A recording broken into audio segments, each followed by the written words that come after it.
በጮኛዎቻችሁ ላይ ጨክኑ። መጥፎ ነገር የሚፈልጉ ከሆነ ሜዳ ላይ ሊጥሏችሁ የሚፈልጉ ከሆነ ጨክኑባቸው፣ ወስኑ። አልቆርብም የሚልሽ ከሆነ ጨክኝ። አልቆርብም የምትል ከሆነ ጨክን። ቤተክርስቲያን አልሄድም የምትል ከሆነ ጨክን። ሃይማኖትን ቀይር የምትል ከሆነ ጨክን፣ ወስን። ህይወት ላይ መጨከን ይፈልጋል። ያለዚያ ከባድ ነው። ለዚህ ወገብን መታጠቅ ሊባል ጥብዓትን የሚያሳይ ነው። ከዛ መብራታችሁ የበራ ይሁን ይላል። ምግባራችሁ የተመሰገነ በሰዎች ዘንድ የተገለጠ ኦርቶዶክሳዊነት ይኑር። ሰዎች የሚያመሰግኑት ክርስትና፣ የሚጨበጥ ክርስትና፣ የሚዳሰስ ክርስትና፣ የሚተረክ ክርስትና፣ እጅ እግር ያለው ክርስትና፣ የተደበላለቀ አይደለም፣ እጅ እግር ያለው አካል ያለው ክርስትና ይኑረን። መብራታችሁ የበራ ማለት ይሄ ወገባችሁ የታጠቀ። ለመዘጋጀት እነዚህ ነገሮች ያስፈልጋሉ። አንደኛ አለመፍራት። ምን አለ ማለት? አለመፍራት። ሁለተኛ ምጽዋት። ምን አልኳችሁ? ምጽዋት። ሶስተኛ ወገብን መታጠቅ። ምንን መታጠቅ አልኳችሁ? ወገብን። የመጨረሻው አራተኛ ትጋት ያስፈልጋል። ምን ያስፈልጋል? ትጋት። እዚሁ ላይ ወንጌሉ ላይ ያለው የሉቃስ ወንጌል ምዕራፍ 12 ቁጥር 37 ላይ ይህን ተናግሬ እጨርሳለሁ። ተዘጋጅታችሁ ኑሩ። እነዚህ አራት ነገሮች ያስፈልጋሉ። የመጀመሪያው አለመፍራት፣ ሁለተኛው ምጽዋት ርኅራኄ ማለት ነው፣ ሶስተኛው ወገብን መታጠቅ ቁርጠኝነት ማለት ነው፣ አራተኛው ትጋት ማያቋርጥ ትጋት ያስፈልጋል። እንዲህ ይላል ጌታ ብፁዓን እሙንቱ አግብርት እለ ይረክቦሙ እግዚኦሙ መጺኦ እንዘ ከመዚ ይገብሩ ወይተግሁ አማን ብለክሙ ይቀንት አቆሁ ወያረፍቆሙ ወያንሶሱ ማእከሎሙ ወይትልአኮሙ ይላል። በጣም ብዙ ምስጢር ያለው ክፍል ነው ይሄ ክፍል።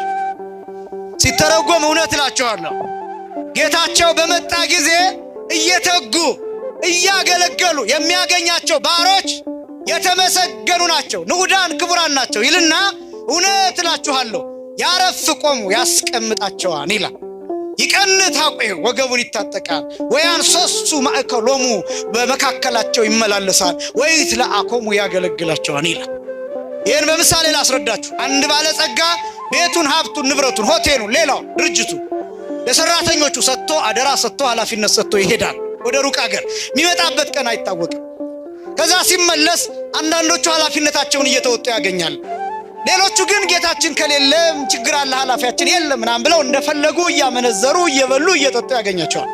ሰነፎቹን ያስወግዳል፣ ደጋጎቹን ኃላፊነታቸውን የተወጡትን ግን እንዲህ ያደርጋል። እሱ የነሱን ልብስ ተቀብሎ ይለብሳል። ከዛስ እጁን ወደ ኋላ አድርጎ በፊታቸው ይቆማል፣ ወገቡን ይታጠቃል።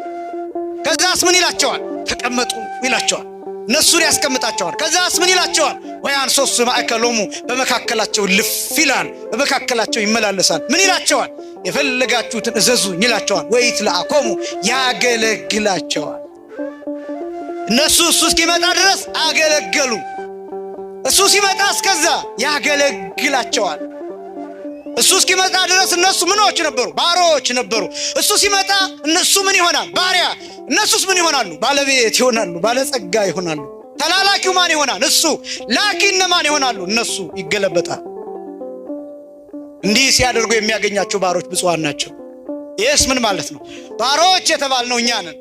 ባለጸጋ የተባለው ጌታ ነው። ወደ ሩቅ ሀገር ሄዷን ማለት እርገት ላይ ነው። ይሄ ማለት ዙፋኑ ላይ ነው። አርጓን። ሩቅ ቦታ ማለት ይሄ ነው። እዚህ የለም ማለት አይደለም።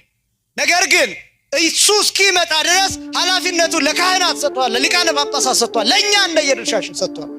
ከዛ ይመጣል፣ ዋጋችንን ሊሰጠን ይመጣል።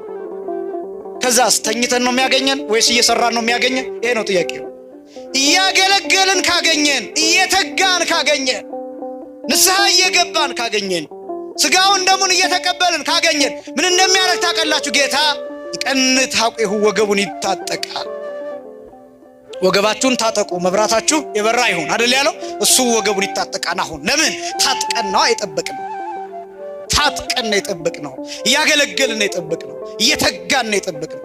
ከዛስ ይቀንት አቆሁ ወገቡን ይታጠቃል፣ ወያረፍቆሙ ያስቀምጣቸዋል። ከዛስ ወያንሶሱ ማእከሎሙ በመካከላችን ይመላለሳል። ከዛስ ወይትልአኮሙ ያገለግላቸዋል። ምን ማለት ነው? አሁን የማለት ጌታ በኋላ ወገቡን ታጥቆ አገልጋይ ሆኖ ባሪያ ሆኖ ይመጣል ማለት አይደለም።